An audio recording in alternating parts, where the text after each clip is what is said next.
नमस्कार, मैं हूं आपके साथ ममता सिंह। आप देख रहे हैं श्रेय टीवी। देश हित की बात, क्षेत्रीय खबरों के साथ साथ देश और प्रदेश की खबरों के लिए बने रहें श्रेय टीवी के साथ।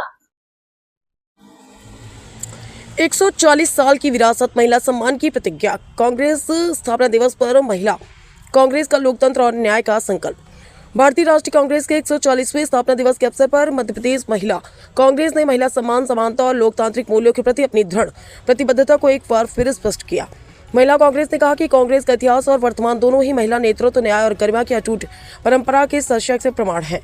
महिला कांग्रेस ने याद दिलाया कि कांग्रेस ने अपने प्रारंभिक दौर से यह स्वीकार किया है कि महिलाओं के नेतृत्व के बिना न स्वतंत्रता संभव है और न ही लोकतंत्र। 1917 में एनी बेसेंट का कांग्रेस की पहली महिला अध्यक्ष बनना, 1925 में सरोजिनी नायडू का पहली भारतीय महिला अध्यक्ष बनना, 1933 में दमनकारी दौर में नेली सेन गुप्ता द्वारा संगठन का नेतृत्व, देश को दिशा देने वाला इंदिरा गांधी का निर्णायक नेतृत्व और गठबंधन काल में सोनिया गांधी का संवैधानिक मर्यादा के साथ दीर्घकालिक नेतृत्व। ये सभी उदाहरण इस बात के सशक्त प्रमाण हैं कि कांग्रेस में महिलाएं कभी केवल प्रतीक नहीं बल्कि नेतृत्व के केंद्र में रही हैं।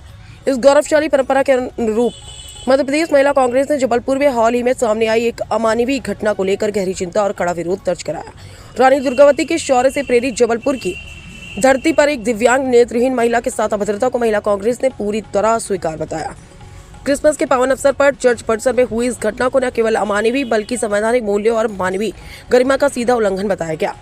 महिला कांग्रेस ने स्पष्ट किया कि महिलाओं, विशेषकर दिव्यांग महिलाओं के सम्मान के साथ कोई समझौता बर्दाश्त नहीं किया जाएगा। महिला कांग्रेस ने प्रशासन से इस मामले में तत्काल निष्पक्ष और कठोर कार्रवाई की मांग करते हुए कहा कि कांग्रेस हमेशा महिलाओं के सम्मान, सामाजिक न्याय और लोकतांत्रिक अधिकारों की रक्षा के लिए संघर्ष करती रही और आगे भी करती रहेगी। श्रेय टीवी जबलपुर रिपोर्टर राम नारायण श्रीवास की खास रिपोर्ट। पार्टी से बात करना चाहिए ऐसे लोगों को जो महिलाओं का सम्मान नहीं करते। उनका अभी तक कोई कार्रवाई नहीं, आज 8 दिन होने आ गए। सवाल जवाब क्या होते हैं? आप उन पर कार्रवाई करें, उनको बाहर करें। अगर आप महिला के साथ में हैं, महिलाओं का सम्मान करते हैं तो उस महिला का सम्मान करते हुए उस पदाधिकारी को बाहर करना चाहिए। कहीं न कहीं कांग्रेस में महिलाओं की भागीदारी कम नजर आ रही है। हाल ही के दिनों में देखने में आया कि सक्रियता कम है, सदस्यता कम है। किस तरह मजबूत करेंगे? आगे की रणनीति क्या है महिला कांग्रेस को मजबूत करने? हमारी महिला कांग्रेस की सदस्यता की बात करेंगे तो अभी हमारे 3 करोड़ से ऊपर सदस्य बन चुके हैं महिला कांग्रेस के पिछले 1 साल से। तो आप ये तो मैं बोल नहीं सकती हूँ कि कम भागीदारी है। अच्छे तरीके से मैंने आपको इतिहास बताया पूरे कांग्रेस का कि कांग्रेस ने हमेशा महिलाओं के नेतृत्व में काम करा है और बहुत सफलतापूर्वक काम करा है। और अभी भी कांग्रेस का एक ही उद्देश्य है, हम आधी आबादी है, देश की आधी आबादी है, प्रदेश की आधी आबादी है और जबलपुर की भी आधी आबादी है। हमको तवज्जो मिलती है, सम्मान मिलता है और उसी का सबसे बड़ा उदाहरण कि आज इतनी कम उम्र में मुझे चीज़ें मिली है, सम्मान मिला। इसके लिए मैं आदरणीय राहुल गांधी जी, खड़गे साहब और अटल लामा जी का बहुत बहुत धन्यवाद। कहीं न कहीं गुटबाजी भी नजर आती है, कई गुटों में बटी हुई नजर आती है कांग्रेस।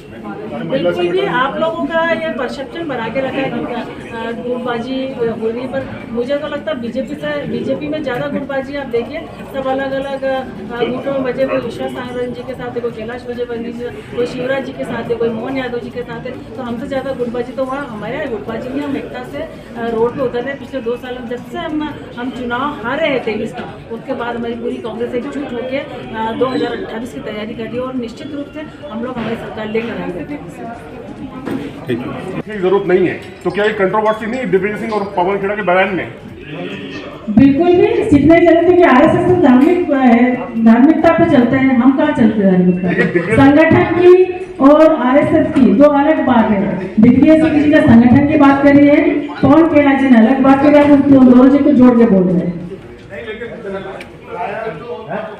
आशय तो यही था ना, जबकि वही जो बीजेपी संगठन जो कार्य करता है उसके हिसाब से ही कांग्रेस को भी काम करना चाहिए। कांग्रेस संगठन पे काम कर रही है। अगर बलात्कारियों पे एक सख्त कार्रवाई होती तो ये जो लगातार बढ़ती हुई हिंसा है ये सब बंद हो जाती है। हम घरेलू हिंसा की भी बात करें कि महिलाओं पे कितने अत्याचार हो रहे हैं, परिवार में भी होते हैं, कई बार फैमिली मैटर आते हैं परिवार। कांग्रेस के 140वें स्थापना दिवस के अवसर पे मध्य प्रदेश महिला कांग्रेस ने स्पष्ट किया है कि कांग्रेस का इतिहास और वर्तमान दोनों महिला नेतृत्व सम्मान, न्याय की अटूट परंपरा से जुड़े हैं। जो नेत्रहीन महिला के साथ जबलपुर में हुआ और उस पर अभी तक कोई कार्रवाई नहीं हुई बीजेपी के पदाधिकारी के ऊपर। तो ये जो महिलाओं के प्रति आज की